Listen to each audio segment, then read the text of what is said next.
Hello everyone! In today's video, I'm going to show you how to draw and shade a horse head.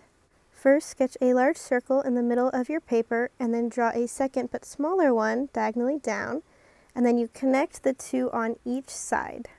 I adjusted the main circle to make sure it was twice as wide as the smaller circle.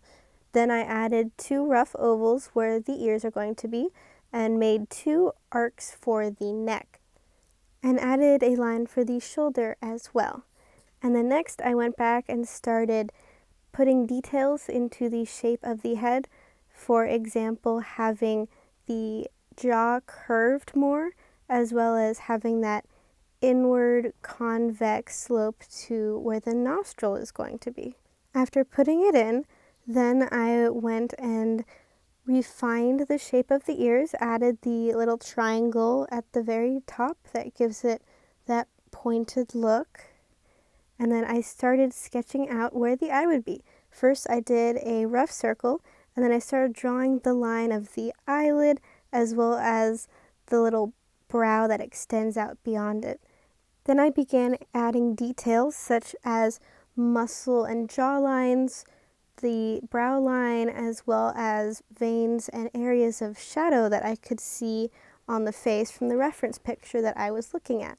Then I added those couple creases under the cheek and then went back, added a few more details to the ears, and began sketching out the mane. Now this horse was moving forward, so the mane was flowing backward. Moved the first shoulder forward, added a line for the second shoulder, and then that line I added in that was smaller than the top line of the neck is a muscle that stands up prominently when horses run or really move at all, so that helps give it some more realism. I did a quick spiky wave for the mane, and then I started shading in the eye as well as the nostril. I find that shading in the darkest parts first kind of helps encourage you to keep going for the larger, more mundane parts. I went in and did shading, and for smaller areas I did very light, quick sketches, and then I layered it by doing that again and again on top of the same spot to get darker shadows.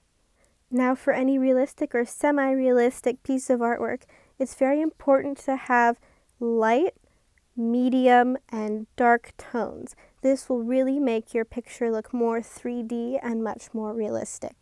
I also have dark touch lines like you can see in the mane as well as in the ears, the nostril, the eyes, and having these extra dark areas really makes the drawing pop and helps separate the light from the dark.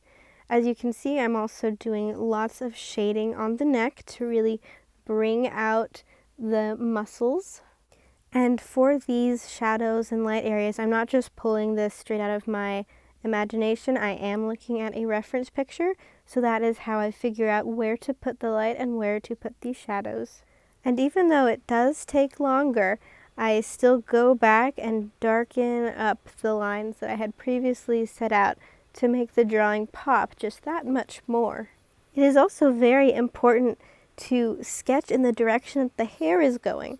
So as you can see on the neck, I am sketching kind of diagonally in the way that the hair would grow. And for the mane, I am only sketching in the direction that the hair would be flowing because of the wind. This makes it so much more realistic and adds a whole lot more depth to the drawing.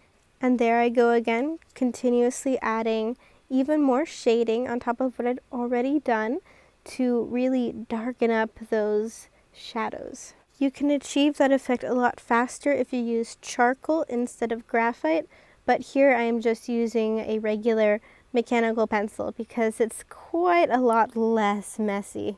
Plus, another upside is that if you make a mistake or you just want to pull out a really bright highlight, you can simply use your eraser to do so. And then here I am pushing that dark touch line even farther to make the mane stand out that much more. And of course, every artist always needs to sign their artwork. Now I know this video was a bit fast, but the great thing about videos on YouTube is that you can always pause them and go at any pace you want. Thank you so much for watching, and I really hope that you learned a little bit about how to draw a horse, which may or may not be one of my absolute favorite things in the whole world to draw. Don't forget to hit that subscribe button for more tutorials like this.